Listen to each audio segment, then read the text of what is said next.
At hindi lang bingi, nagbibingi-bingihan. Okay lang ang bingi. Ang mahirap, yung nagbibingi-bingihan. Yun ang mahirap na kalaban. Nagbibingi-bingihan, ayaw tayong pakinggan. Dahil sila nga ay hindi naman talaga para sa atin. Sila ay para sa kailang pamilyang dinastiya. Na katulad sa ating konstitusyon, bawal ay sige-explain pa. Pero ayaw nilang lagyan ng batas dahil laban ninyo sa kanya. Kaya yung nangyayari, patuloy na naghahari ang mga dinastiya. Sila nakapwesto sa Malacanang, Senado, Kongreso. At patuloy na namamayagpag sa pagkakamal ng yaman ang kasapwat nila ng mga oligarkiya katulad nila Ramon Ang, Henry C., Gokong Weng, Villar, Rason, silang siyam na bilyonaryo sa Pilipinas na nagkakabal ng yamang katumbas ng halaga ng ari-arian ng 55 billion na Pilipino. Yan ang nangyari. Yumaman ang yumaman sila dahil ang lahat ng ginagawang batas ng Senado ay pabor sa mga mayayaman, ang laban sa mga mahirap. Yan ang very reason kung bakit tayo patuloy na nakikipaglaban. Ang sabi, may demokrasya. Anong demokrasya? Pwede daw tayo mag-rally, pwede tayo magreklamo. Anong ibig sabihin doon? Para ma-enjoy natin ang ating demokrasya, kailangan nilang kumuha ng kalokohan para magkaroon tayo ng karapatan ng demokrasya na magprotesta. Yun pala ang ibig sabihin nun. Gagawa sila ng gagawa ng kalokohan, ng pagkagawal sa pwesto, at hindi paglilingkod para mag-rally tayo, para ma-enjoy natin ang demokrasya. Hindi natin gusto mag-rally. Tama? Hindi natin gusto magpainit. Tama? Hindi natin gusto mag-welga. Ang gusto natin, ibaba ang presyo ng bilihin, lalo na ng kuryente. Ang gusto natin, igalang ang karapatang pangtao. Kung mababa ang presyo ng kuryente at ibabang bilihin, tama ang sahod, ginagalang ang karapatang pangtao, walang rally, walang protesta, walang magpapainit. At yun ang gusto kong maintindihan ng ating mga kababayan kasama ng mga pulis. Hindi namin gusto mag-rally. Hindi itong parte sa amin. Ito ay sakripisyo. Ito ay sakripisyo. Ang ginagawa namin ito dahil wala ng ibang paraan. Dahil nagbibigi-bigihan si Peter Cayetano at lahat ng mga senador na sinunta nila. Kaya hanggang sa ngayon, kung ano ang problema ng bayan noon, hanggang sa ngayon ay problema pa rin. Yun lamang mga salamat ang mabuhay ang pakikibaka ng sambayanan Pilipino. Anumang panawagan hinggil sa ating mga karapatang pantao. Nandito tayo ngayon sa harap ng Senado upang ipakita ang pag-uugnayan ng ating mga panawagan. Ang ating Senado ay ang ating pinipigil sa nangyayari ngayon dito sa ating bansa.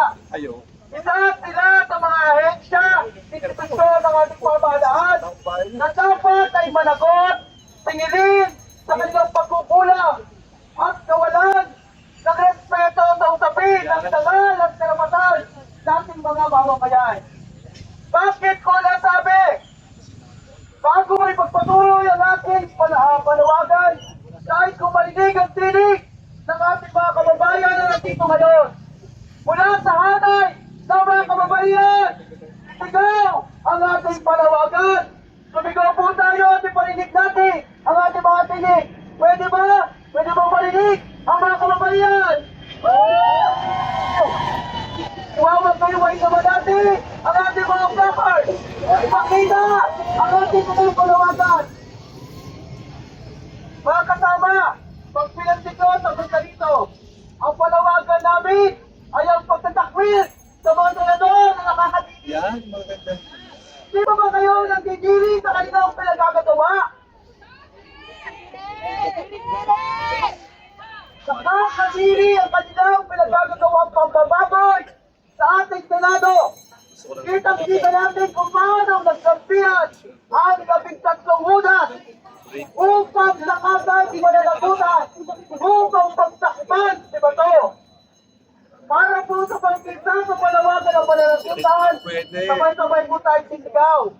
Bato, arestuhin, Senado, panagutin. Susubukan po natin ha. Bato! Arestuhin! Panagutin po natin. Bato! Arestuhin! Senado! Panagutin! Kaya po tayo nandito ngayon upang sabihin natin sa ating mga kapatid na pulis. Hindi po kami ang inyong kaway.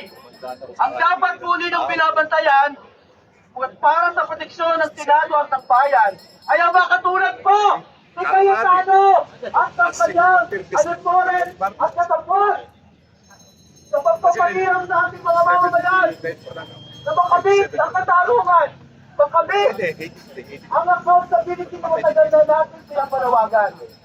Ngayon, kasama din natin dito ang mga kababaihan, ang mga kapwa nating mga rasista na nananawagan naman para sa kabuhayan. Sabay-sabay po natin ikaw at tingin ng ating pamahalaan. Sabihin po ng ating kabuhayan. Sabihin po natin ang sabay-sabay. Hindi po tayo dapat namamatay. Tayo po dapat ay nabubuhay. Pwede po ba sabay-sabay? Kabuhayan, hindi patayan. Yes po. Kabuhayan, Hindi patayan! yan. Maraming salamat. Pero kailangan pa natin palakasin ang ating sigaw. Kabuhayan, Hindi patayan! Bato! Arestuhin! Bato! Arestuhin! Bato! Arestuhin! Bato! Mga kasama, hindi pa ba tayo napapagod sa paghihintay sa katarungan, pag-ibig sa kabuhayan? Patuloy po! Meron po daw, marami natin ito ba? Nagsanda na naman ako na parang walang pinag-iba. Na sa tuwing, tayo po ay nananawagan sa ibabaw pwesto ng kuryente, sunod-sunod naman na magpa-brown out. Ang tawag po dyan, na tayo po ay kansan ng state. Tayo na nga ang nangangailangan, tayo ang nagbabayad, tayo pa ang pinahihirapan. Wala kayong pinag-iba sa loob ng pagtawag ng katarungan ng ating mga biktima ng war on drugs. Tayo na nga ang mga pinatayan, tayo na ang biniktima. Ngayon, tayo pa ang ilaharangan. Ang dapat po na hindi nakaligtas ay ang mga katulad nila Bato. Dapat panagutin ang mga katulad ni Cayetano. Dapat niligtas ang mga katulad ng Carla. Dapat wala ng bobo at susunod na eleksyon. Dapat patigil ang mga Manila na mag-lobby-lobby at magdama-dama. Dapat magbawal ang mga buleta sa ang pukulit, ang kulit-kulit. Dapat wala nang ialam ng mga bilyar na ang alam ay magmayaman. Dapat huwag na tayong maniniwala at alam na natin tigil ang mga maaswag sa katulad ni IT. Dapat wala nang palintunin ng mga estado. Dapat tigil na ang pagboto sa mga klapo, mga kulakot, mga kapatid. Hindi ba susunod ang ating problema? Kung hindi tayo ang mag-isinod. Dahil alam na natin na talalantad ang katotohanan. Hindi po nila kung susunod ang problema natin. Kapag po ng katarungan, kabuhanan, kurkeme, kagutuman, kahirapan. Gabi-gabi na pagparang iba na. Ang pagkakupan ito, alam ba natin? Kaya ay karapatang pantao. Kaya dahil po, pinalayan, mag-human rights advocate. Sumasama sa kingisan sa panawagan natin, mula sa kabuhayan hanggang sa usapin ng pantayan, katarungan, maging kapalapahan. Sabay-sabay ulit natin sigaw. Bato! Bato! Bato! Senado! Maraming salamat po. Mabuhay po tayo lahat.